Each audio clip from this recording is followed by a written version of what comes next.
Hello प्यारे बच्चों, देखो आज हम लोग सीखेंगे प्रतिस्थापन विधि के बारे में। पूरे 3 सवाल हमने लिए। 3 सवाल से आप पूरी प्रतिस्थापन विधि को सीख जाएंगे।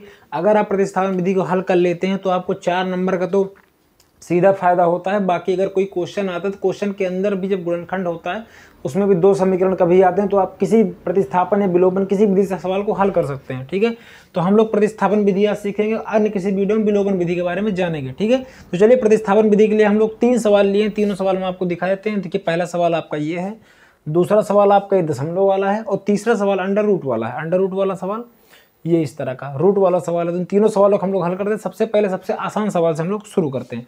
ठीक है, तो देखिए ये सवाल है आपका, पहला सवाल है 2x x प्लस 2y।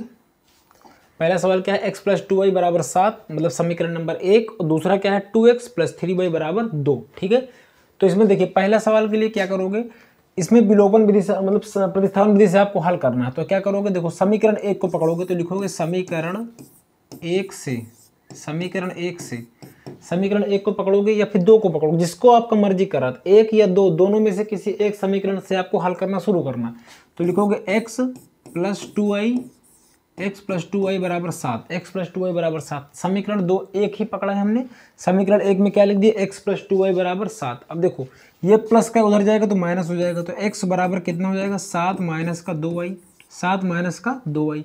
अब देखो x के साथ तो कुछ है नहीं, तो यहाँ क्या हो जाएगा, यही समीकरण नंबर 3 हो जाएगा। समीकरण नंबर 3 हो जाएगा, समीकरण नंबर 3, समीकरण नंबर 3 हो गया। ठीक, अब देखो आगे क्या होगा, आगे लिखेंगे x का मान, x का मान, x का मान, x का मान समीकरण, समीकरण 2 में रखने पर, 2 में रखने पर, 2 में रखने पर। क्यों 2 में रख रहे हैं, देखो उसका हम कारण बता रहे हैं। अगर आप x का मान समीकरण 1 में ही रख दोगे तो ये दोनों बराबर हो जाएंगे, ये दोनों क्या हो जाएंगे, बराबर हो जाएंगे। इसे यहाँ पे रख दोगे तो 7 minus 2y plus 2y minus 2y plus 2y cut जाएगा, बराबर 7, 7 बराबर 7 आ जाएगा। ठीक है, तो आप जिस समीकरण से मान निकालोगे उस समीकरण में मान नहीं रखोगे, उसके अगले समीकरण में रखो। मान लीजिए आपने 2 से निकाला तो 1 में रखोगे, और 1 से निकाला तो 2 में रखोगे। ठीक है, तो x का मान समीकरण 2 में रखने पर, 2 समीकरण है क्या, आप कहोगे 2x प्लस 3y बराबर कितना, 2, 2x प्लस 3y बराबर कितना है, 2। तो जहाँ x है वहाँ पर इस पूरी वैल्यू को रख दीजिए। ठीक, तो 2, अब देखो गुणा का निशान, तो ऐसे ब्रैकेट लगा लेंगे। x की जगह पूरा रखना है तो इसके लिए क्या रखेंगे, 7 माइनस 2y, 7 माइनस का 2y, प्लस कितना हो जाएगा 3y, प्लस कितना हो जाएगा 3y बराबर कितना है 2। चलिए इसको हल करते हैं। अब देखो 7 अंदर गुणा होगा तो 7, 2 जब गुणा होगा तो 7 में भी गुणा होगा और 2 में भी गुणा होगा। ठीक, तो कितना हो जाएगा, 7 दूनी 14, 7 दूनी 14। देखो 7 2 में गुणा होगा 14 हो जाएगा, और 2 2 में गुणा होगा तो माइनस 2 दूनी कितना हो जाएगा, 4y, 2 दूनी कितना हो जाएगा 4y, और प्लस प्लस ये 3y तो आपके पास पहले से ही है तो 3y लिख लेंगे, 3y लिख लेंगे, बराबर 2 तो आपके पास पहले से ही 2 लिख लेंगे। ठीक, अब देखिए ध्यान से, ये कितना हो जाएगा 14, 14। अब देखो माइनस वाला यहाँ बड़ा है, 4 और 3 माइनस प्लस क्या हो जाएगा माइनस, लेकिन माइनस वाला क्या है, बड़ा है, तो माइनस का निशान लगाएंगे। तो कितना हो जाएगा, 4 में 3 जाएगा तो कितना बचेगा 1, तो माइनस वाला तो बड़ा है तो वही लिख लेंगे, बराबर कितना हो जाएगा 2, बराबर 2 हो जाएगा। ये 14 इधर प्लस का उधर जाएगा तो माइनस का हो जाएगा, तो माइनस वाई बराबर 2, माइनस कितना हो जाएगा 14, माइनस 2 कितना हो जाएगा 14 हो जाएगा। तो देखो यहाँ से जो y का मान निकलेगा माइनस वाई बराबर कितना हो जाएगा 14, 2 में 14 जाएगा, कितना बचेगा, माइनस वाला बड़ा है तो माइनस का 12 बचेगा, माइनस का 12। ये माइनस से ये माइनस कट जाएगा तो y बराबर कितना आ जाएगा 12, y बराबर कितना आ जाएगा 12, y का मान कितना आ जाएगा 12। ठीक है, यहाँ तक दिखाई पड़ रहा है, अच्छा ठीक है, एक सेकेंड, यहाँ तक आपको दिखाई पड़ रहा होगा। आगे अब देखो y का मान यहाँ तक दिखाई पड़ रहा है, y का मान किसी भी समीकरण में आप रख दीजिए, 1 में रखो, 2 में रखो, 3 में रखो, कोई फर्क नहीं पड़ता। ठीक, y का मान समीकरण 3 में रखना सबसे बेस्ट होता है। क्यों, देखो सबसे बेस्ट इसलिए होता है क्योंकि यहाँ पे x अकेला होता है, सब कुछ उधर होता है, आपको पक्षांतर करने की जरूरत नहीं पड़ती, इसलिए 3 में रखा करो, सबसे बढ़िया रहेगा। ठीक, तो y का मान समीकरण 3 में रखोगे तो y का मान है कितना 12, तो समीकरण 3 कितना पहले लिख लो, x बराबर 7 माइनस का 2y बराबर, तो 7 माइनस 2 गुणे y की जगह क्या रख देना है 12, y की जगह क्या रख देना है 12। तो यहाँ 12 रख देंगे बराबर, तो 7 माइनस 12 दूनी कितना हो जाएगा 24, 12 दूनी कितना हो जाएगा 24।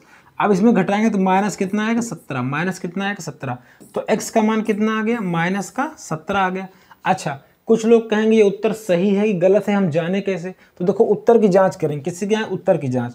तो उत्तर की जांच के लिए चाहे आप समीकरण 1 ले लो, चाहे 2 ले लो, चाहे 3 ले लो, किसी एक समीकरण से आप उत्तर की जांच कर सकते हैं। तो चलिए हम समीकरण नंबर 1 ले लेते हैं। ठीक, समीकरण 1 लेंगे तो कितना, देखो जांच, ये क्या है आपकी जांच है, तो जांच कैसे करेंगे देखो, तो x प्लस 2y बराबर कितना हो जाएगा 7। फिलहाल आपको यहीं पर रोक देना है, यह इतना करने के बाद रुक जाना है, लेकिन अगर आपको लगता है कि हमें उत्तर की जांच करनी चाहिए तो कर सकते हैं।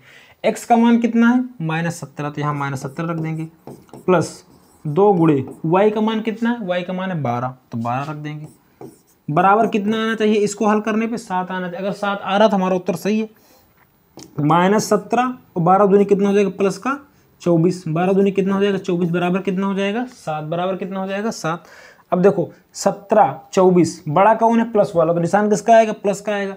अब यहाँ 24 में 70 जाए कितना बचेगा 7, तो 7 बराबर कितना आ जाएगा 7, 7 बराबर आ जाएगा 7, यहाँ तक दिखाई पड़ रहा है 7 बराबर कितना आ जाएगा 7, तो इसलिए हमारा उत्तर क्या है सही है। अच्छा कुछ लोग सोच रहे होंगे कि मान लीजिए हम समीकरण 2 से x का मान निकाल लें, तो आप समीकरण 2 से x का मान निकाल लो, उसका y में रख, इसके समीकरण 1 के ऊपर रख दीजिए, कोई दिक्कत है। आप दोनों में से किसी एक समीकरण को पकड़िए, एक चर को एक तरफ रख के बाकी सारे सब चीज उधर भेज दीजिए, और उसी का मान आप उस समीकरण को छोड़ के जिससे आप मान निकाले हो दूसरे समीकरण में रख दीजिएगा, आपका उत्तर आ जाएगा। ठीक है, तो पहला तो इस टाइप का सवाल आता है। दूसरा सवाल इसमें आता है इस टाइप का, देखिए ये दशमलव वाला। तो देखो इसको करने के 2-3 तरीके हैं, बहुत सारे तरीके हैं, लेकिन इसमें सबसे बेस्ट तरीका कौन सा हो सकता है। देखो इसमें जैसे मान लीजिए आपको दशमलव 1 अंक के बाद दिखाई पड़ रहा है, देखिए 1 अंक से पहले 1 अंक सब जगह आपको 1 अंक के बाद दशमलव दिखाई पड़ रहा है। तो आप इसमें एक काम करिए, इसमें करिएगा 10 से कर दीजिए गुणा। अगर आप 10 से गुणा कर दोगे तो ये सवाल पुराना बन जाएगा, मतलब पहले जैसा। लेकिन अगर आपको दशमलव के ऊपर अच्छी खासी पकड़ है तो कोई जरूरत नहीं गुणा करने की। अच्छा कुछ लोग सोच रहे होंगे मान लीजिए दशमलव 1 अंक के बाद और होता, जैसे मान लीजिए यहाँ पे 0 लगा होता, थोड़ी देर के लिए मान लीजिए यहाँ पे 0 लगा होता, तो हम 100 से गुणा कर लेते। फिर यहाँ भले ही 1 से होता, यहाँ भले ही 1 अंक के बाद मतलब 1 अंक से पहले दशमलव हो, यहाँ भले ही 1 अंक से पहले दशमलव है, ठीक है। लेकिन हम क्या करते हैं, क्योंकि यहाँ इसको भी डेसिमल अगर हटाना है तो पूरा हटाना है, पूरा हटाना है, ठीक है। तो यहाँ पे हम लोग 100 से गुणा करते तो दशमलव पूरा का हट जाता है, ठीक है। अगर 3 होता तो हम 1000 से गुणा करते। फिलहाल अभी तक ऐसा ही सवाल आया है पेपर में, तो चलिए पहले जैसा बनाते हैं इसको। तो यहाँ पे हम किससे गुणा कर लेंगे 10 से। तो यहाँ पे लिखेंगे, नीचे लिख सकते हैं समीकरण 1 में 10 से गुणा करने पर और समीकरण 2 में 10 से गुणा करने पर, या फिर दोनों ही समीकरणों में 10 से गुणा करने पर। तो ठीक हम लिख नहीं रहे, डायरेक्ट कर रहे हैं। तो यहाँ आप 10 से गुणा कर दोगे और यहाँ भी आप 10 से गुणा कर दोगे, ठीक। जब 10 से गुणा करोगे, जैसे मान लो दशमलव कब हटता है, जैसे दशमलव कहीं लिखा है 2, 10 से आप गुणा करते हो तो 10 दूना कितना हो जाता है 20, कितना हो जाता है 20। अब देखो 1 अंक के बाद दशमलव लगा है, तो यहाँ पे 1 अंक के बाद दशमलव हम लगा देंगे, तो ये 2 हो गया, ये 20 नहीं है 2 हो गया, ठीक है। तो ये 2 हो जाता है। इसलिए दशमलव हटाने के लिए, जैसे हमारे 2 अंक के बाद दशमलव लगा है, 32 लिखा है, दशमलव हटाना है तो आप 100 से गुणा कर दो। 100 से गुणा करोगे, देखो ये केवल 32 डबल 0 हो जाएगा, और 1 अंक 2 अंक दशमलव के बाद 2 अंक, तो 1 2 दशमलव के बाद 2, ठीक। इस तरह आपको करना है, ऐसे इस तरह के सवालों को लगा सकते हैं हम लोग, ठीक है। चलिए इस सवाल को हम कंप्लीट लगाते हैं। अब देखो 10 से जब गुणा करो कितना हो जाएगी, आपको 2x हो जाएगा। जब ये गुणा होगा तो कितना हो जाएगा 3y हो जाएगा। 10 33 दशमलव इधर आएगा तो 0 खत्म हो जाएगा, 13, ठीक। अगला इसमें गुणा करेंगे कितना हो जाएगा 4x, कितना हो जाएगा 4x प्लस ये कितना हो जाएगा 5y, कितना हो जाएगा 5y बराबर कितना हो जाएगा 23। अगर आप चाहो तो इसका नाम चेंज कर दो, समीकरण नंबर 3 कर दो और समीकरण नंबर 4 कर दो, समीकरण 3 समीकरण 4। अब इसमें देखो क्या करोगे, आप किसी भी समीकरण को पकड़ लीजिए, समीकरण मान लीजिए 1 या फिर आप 2 पकड़ लीजिए, इसकी इच्छा कहे तो हम समीकरण 2 से की बार कर देते, इसे 4 से कर देते हैं, समीकरण 4 से, समीकरण 4 से कोई दिक्कत नहीं। 1 पकड़ो, 2 पकड़ो, 3 पकड़ो, 4 पकड़ो, लेकिन 1 2 हम नहीं पकड़ सकते, क्यों? क्योंकि यहाँ पे हमने गुणा कर लिया ना, समीकरण को ही चेंज कर रहे हैं, मान इसमें नहीं रखना, मान इसमें रखना है, ठीक है। तो समीकरण हम लोग 4 को पकड़ेंगे, तो कितना हो जाएगा 4x प्लस 5y बराबर कितना 23। 1 मिनट इधर लिखते हैं जिससे जगह बची रहे, ठीक। इधर थोड़ा इधर लिखते हैं, तो कितना हो जाएगा 4x प्लस 5y बराबर कितना हो जाएगा 23। अभी उधर जाएगा तो 4x बराबर 23 माइनस का 5y। अब ये गुणा में उधर जाएगा, भाग में हो जाएगा, तो x बराबर कितना हो जाएगा 23 माइनस 5y पूरे एक बटे में कितना आ जाएगा 4, पूरे एक बटे में कितना, समीकरण नंबर 5, समीकरण नंबर 5, समीकरण नंबर 5 हो गया। ठीक, अब यहाँ पे क्या करेंगे, देखो ये 4 से निकला है तो 4 में नहीं रख सकते, अब रखेंगे 3 में। तो x का मान समीकरण 3 पर रखने पर x का मान समीकरण 3 में रखने पर, जब आप 3 में रखोगे x का मान समीकरण जब 3 में रखोगे तो कितना हो जाएगा ये 2x प्लस 3y बराबर 13, यही तो है 3। अब देखो यहाँ x की जगह कितना 23 माइनस का 5 वही तो रख देते हैं, तो 2 ब्रैकेट के अंदर कितना हो जाएगा 23 माइनस 5y बटे 4, 23 माइनस 5y बटे कितना हो जाएगा 4। ठीक, कोई दिक्कत वाली बात नहीं। प्लस कितना हो जाएगा 3y बराबर कितना हो जाएगा 13 हो जाएगा। अब देखो 23 दूनी कितना होता है, अब देखो चाहे गुणा करो या ना करो, देखो 2 एकम 2, 2 दूनी 4, कट भी जाएगा, 2 एकम 2, 2 दूनी 4, तो कितना हो जाएगा 23 माइनस 5y बटे 2 माइनस प्लस कितना हो जाएगा 3y बराबर हो जाएगा 13। अब देखो यहाँ 1 है तो ऊपर नीचे 2 से गुणा करना पड़ेगा, ऊपर नीचे 2 से गुणा करना पड़ेगा, दिखाई पड़ रहा है। अब जब यहाँ गुणा करो कितना हो जाएगा, देखो 23 माइनस 5y, ये प्लस का निशान, तो प्लस का निशान लगा लेंगे, इसमें 2 से गुणा करेंगे कितना हो जाएगा 6y, 3 दूनी कितना होता है 6y, और पूरे एक बटे में कितना है 2, पूरे एक बटे में कितना है 2 बराबर कितना है 13, बराबर कितना है 13। यहाँ तक दिखाई पड़ रहा है सबको। ठीक है, अब देखो ये कितना हो जाएगा 23, 6 बड़ा है 5 छोटा, 6 में से 5 जाएगा 1 बचेगा, लेकिन प्लस का, क्योंकि बड़ा किसका है प्लस वाला नंबर है, बटे 2 बराबर कितना है 13। तो इसके नीचे 1 है, इसका गुणा इसमें 1 में होगा तो कोई प्रभाव नहीं पड़ेगा, सेम लिख जाएगा 23 प्लस वाई बराबर 13 दूनी 26, बराबर 13 दूनी 26। ये उधर जाएगा तो y का मान कितना आ जाएगा 26 माइनस 23, तो y बराबर कितना आ जाएगा 3, y का मान कितना आ गया 3 आ गया। y का मान अगर 3 आ गया तो इन दोनों, चाहे इन दोनों में रखो और चाहे इसमें 5वें में रखो, चाहे तीसरे चौथे में रखो और चाहे 5वें में रखो, तो चलो किस में रख देते हैं, चलो तीसरे में रखते हैं। ठीक है, 2x प्लस 3y बराबर 13, 2x प्लस 3y बराबर 13, 2x प्लस 3y बराबर 13। ठीक, इसमें हम किसका मान रख रहे हैं, किसका मान निकला है अभी, इसमें हमें मान रखना है y का, y बराबर कितना है 3, y बराबर कितना है 3, तो यहाँ लिखेंगे y बराबर 3 समीकरण 3 में रखने पर, समीकरण 3 में ही रख रहे हैं ना, चेक करेंगे समीकरण 3 में 2x माइनस 3y बराबर 13, 2x माइनस 3y बराबर प्लस 3y बराबर 13, 3 में रखने पर, 3 में रखने पर जब 3 में रखोगे तो कितना हो जाएगा ये 2x प्लस 3 गुणे y का मान कितना है 3 बराबर कितना है 13, तो 2x प्लस 3 3 का 9 बराबर कितना हो जाएगा 13 हो जाएगा। ये 13 प्लस इधर प्लस का है ना, उधर बढ़ जाएगा तो माइनस हो जाएगा, तो 2x बराबर 13 माइनस कितना 9, तो 2x बराबर 4, 13 में से 9 जाएगा कितना बचेगा 4 बचेगा, तो x बराबर कितना आ जाएगा 4/2, 4/2, तो x बराबर कितना आ जाएगा 2, x का मान कितना निकल कर आ गया 2 निकल आ गया। अब देखो अगर उत्तर की जांच करनी है आपको तो कर लीजिए, उत्तर की जांच, उत्तर की जांच, उत्तर की जांच कोई भी समीकरण पकड़ लीजिए, कोई दिक्कत नहीं है। ठीक है, दशमलव वाला भी पकड़ सकते हैं, दशमलव वाला भी पकड़ सकते हैं। ठीक, कोई भी दशमलव, चलो हम इससे कर देते हैं, x बराबर 23 माइनस 5y बटे 4, x बराबर 23 माइनस 5y बटे 4, एक बार चेक कर लेते हैं 23y माइनस कितना है, x बराबर 23 माइनस 5y बटे 4, 23 माइनस 5y बटे 4 यही है। ठीक है, आगे बढ़ते हैं। अब यहाँ रखते हैं x का मान कितना निकला 2, तो यहाँ पे रख देंगे 2 बराबर 23 माइनस 5 गुणे y का मान कितना निकला था, y का मान 3, y का मान कितना है 3, तो यहाँ क्या करेंगे 3 रख देंगे गुणे 3 बटे कितना हो जाएगा 4, तो 2 बराबर 23, फिर कितना हो जाएगा 5 3 15, 5 3 कितना हो जाएगा 15 और बटे कितना आ जाएगा 4, बटे कितना आ जाएगा 4, तो 2 बराबर 23 में से 15 जाएगा कितना बचेगा 8, 8 बचेगा 8 और 8 बचे कितना हो जाएगा 4, तो 2 बराबर 4 एकम 4, 4 दूनी 8, 2 बराबर कितना आ गया 2। जब LHS RHS बराबर हो जाएंगे तब हम समझेंगे कि हमारा उत्तर सही है, वरना हमारा उत्तर गलत होगा। ठीक है, तो उत्तर की जांच आपको पेपर में नहीं करना, आपको यहीं तक करके रोक देना है। आगे लिख देना है x बराबर 2 और y बराबर 3। ठीक, खत्म, इससे ज़्यादा नहीं करना।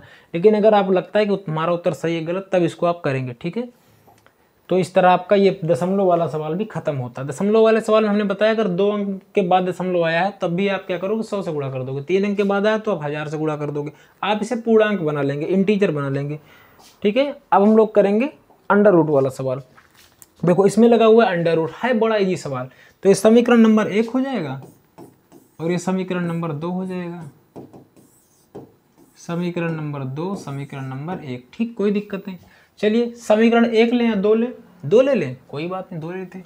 समीकरण 2 से, समीकरण 2 से, समीकरण 2 से 2 का इस्तेमाल करेंगे। तो √3x बराबर कितना, अच्छा इधर है। तो √3x माइनस √8। देखो √8 को अगर आप चाहो तो ऐसे लिख लीजिए। देखो 8 को कैसे लिख सकते हैं, आप कहोगे सर 8 होता है 2 गुणे 2 गुणे 2, 2 दूनी 4 दूनी 8 होता है। तो 2 में से एक बाहर आ जाता है, तो √8 को आप 2√2 भी लिख सकते हैं। √8 को आप 2√2 भी लिख सकते हैं। क्यों? क्योंकि बाहर आ जाता है। वर्गमूल आपने पढ़ा होगा, वर्गमूल घनमूल। तो कितना हो जाएगा, 2√2 लिख लेते हैं, 2√2 लिख लेते हैं, y लगा लेते हैं, बराबर कितना कर देते हैं 0। यही तो है। ठीक, हमने केवल 8 को चेंज किया है। ठीक है, आप एक लाइन लिखने के बाद दोबारा करेंगे। ठीक, तो √3x बराबर है कितना हो जाएगा, उधर जाएगा, देखो माइनस उधर जाएगा तो प्लस हो जाएगा, तो 2 और √2 हो जाएगा y। अब देखो हमें केवल x रखना है या फिर y रखना है। ठीक है, आप अगर चाहो तो यहाँ से y भी रोक सकते हो, इसे कोई बताया नहीं कि आपको x रोकना है कि y, आप जिसको चाहे उसको कर सकते हैं। तो इधर हम उसको भाग, जब ये गुणा में है √3 तो उधर जाएगा तो भाग में हो जाएगा। तो 2√2y और पूरे बटे में आ जाएगा ये √3।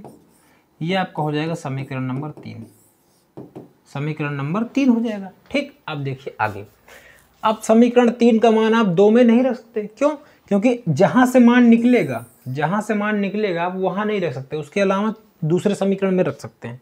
ठीक, रखोगे तो फिर वो मान दोनों बराबर हो जाएंगे। ठीक है, चलिए हाँ इसको थोड़ा सा हम इधर लाते हैं।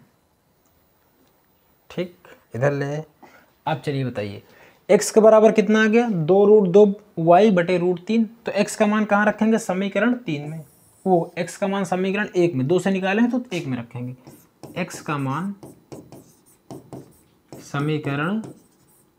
समीकरण किस में रखेंगे हम लोग, 1 में।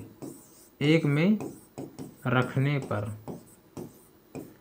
1 में रखने पर। ठीक है, 1 में रखने पर जब 1 में रखेंगे कितना हो जाएगा, √2x plus √3y plus √3y बराबर कितना है 0। चलिए रख देते हैं।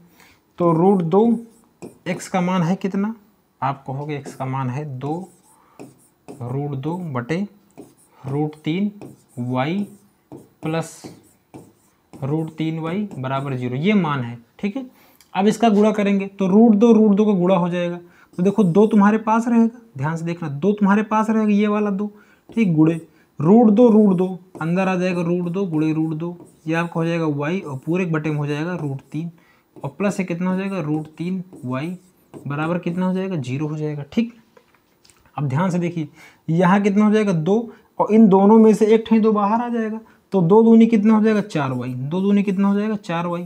ठीक, अब देखो यहाँ √3 है, यहाँ भी √3 बनाएंगे, यहाँ भी √3 जब बनाओगे तो √3 से ऊपर नीचे कर देंगे गुणा, √3 से ऊपर नीचे कर देंगे गुणा,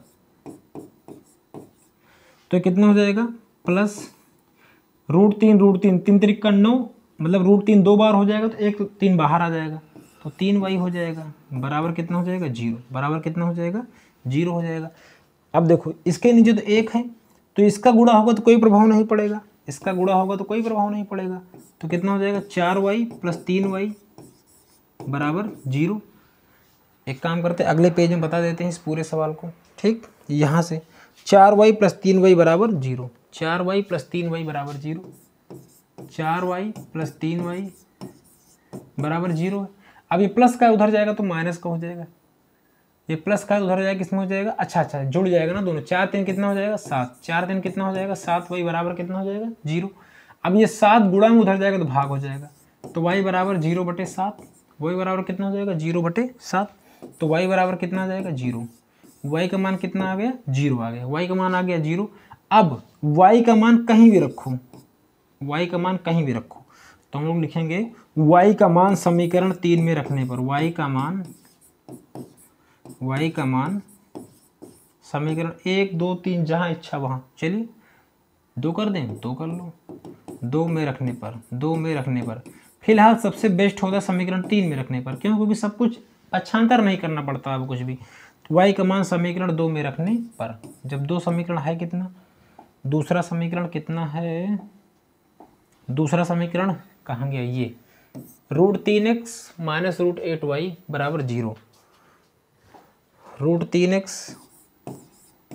√3x माइनस √8y बराबर कितना है 0। y की जगह 0 रखना है तो कितना हो जाएगा √3x माइनस 8 गुणे 0 बराबर 0। ये पूरा कितना हो जाएगा 0 हो जाएगा, ये पूरा कितना हो जाएगा 0, तो कितना हो जाएगा √3x बराबर कितना हो जाएगा 0। अब देखो ये गुणा में उधर जाएगा तो भाग हो जाएगा, तो x बराबर 0/√3, तो x बराबर में कितना आ जाएगा 0।